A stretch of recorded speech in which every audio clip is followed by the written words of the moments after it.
Howdy SkinnySquad, and welcome back to Countdown to Disney Weight Loss Wednesday edition. I would like to start out today by giving a very special shout out to Cassie.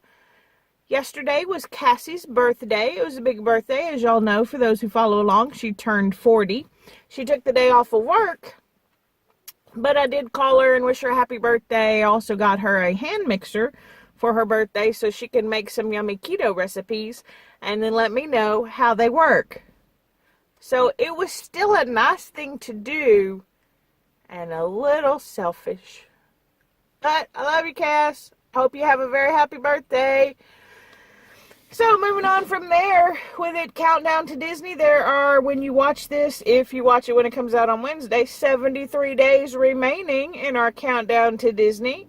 And last week, as you all know, I did the egg fast, and the results came back not quite as much as the week before. It was, I've forgotten, 4.4? Oh, I'm at 111. I was at 115.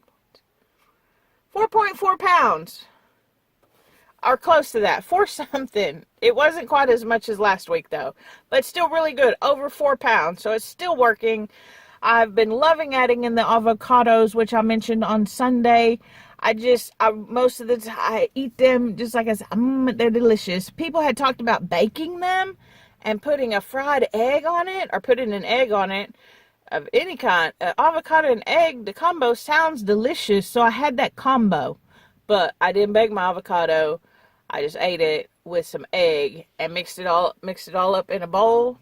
It was good. And then I added some cream cheese for some extra fat. It was like sinfully delicious.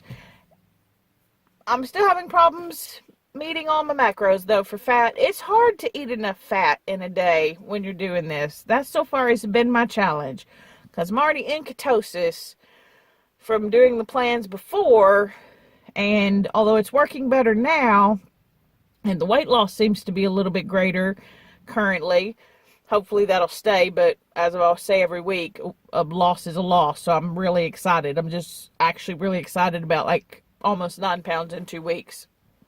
After almost a month into it, that's still really exciting for me. So any loss is a loss, happy about that. But I am trying to follow the plan and get the fat up there, looking into recipes for fat bombs, things of that nature, to help drive that number up to where it needs to be. And lost my train of thought. I don't know what I was talking about. Just like that. Isn't that something? Weird things happen. There are so many things that happen in this world that I think are weird and wonder why nobody calls them out. I had a whole conversation with more than one person the other day. And here, I'm just going to throw up the question, and y'all answer it below. So comment below. How many of you have ever used the glove box for what it's named for? Anybody? Anybody put gloves in there? If you do, please comment below, because I want to find somebody out there who uses the glove box for gloves, because I don't. I use it for my owner's manual and my phone tripod and a whole bunch of stuff that's not gloves. We've even done research on the different Girl Scout cookies. Did y'all know, people in Dallas, since that's where I'm from, that here in Houston they don't have Samoas and they don't have tag-alongs? They have caramel delights, I think that's what they're called, and peanut butter patties, I think. There's 2 different bakeries. Did y'all know the Girl Scouts had multiple bakeries? And so if you move somewhere else, their cookies aren't the same. Their Thin Mints are not the same. Not that I've been eating them. Thank goodness I've been in keto and I hadn't really had to worry about this too much, but that's sort of what brought up the whole topic. So how many of you out there knew that there were 2 different cookie manufacturers for Girl Scouts? ABC something and, I don't know, Busy Bee. I forget the name of them. You can Google it. That's what Cassie did for me because I had questions. I have questions about these weird things that nobody else seems to pay attention to. So I just thought I'd put that out there for today. So let's talk a little bit about Disney. I've already told you my first Disney princess story in my Ever After Kingdom box. So I thought I'd tell you about my first time going to Disney World. Well, I'm not going to tell you about the first time because that would be like 100 videos because I have so much to say. I'm just going to tell you about like the opening ceremonies at Magic Kingdom. And I cried.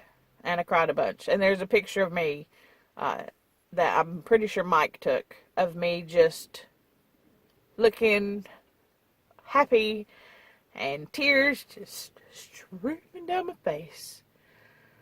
So I may not always show my emotions well, but the crying one, evidently, when it comes to Mickey Mouse, I got down. I am really this year going to try to not cry when I see Mickey Mouse because I want a picture of me and Mickey Mouse where I'm not crying. I don't know. There's something about him. I just want to I hunker down and I get way down low on his level and be like, you're just the cutest thing ever and I love you so much.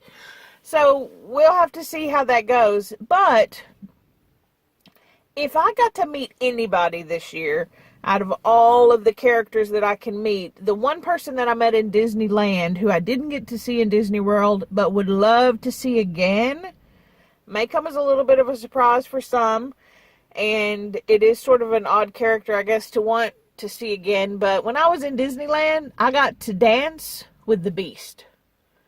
And so this year, if I could see any character in Disney World, one character that I would really like to see again is the Beast from, of course, Beauty and the Beast. So go ahead and comment down below what character you would like to see, who your favorite character is, or if you ever get to go to a Disney park, which character you would like to meet first. I hope you're all having a great week, and I will pick you up later. Till then, there will always be more to come.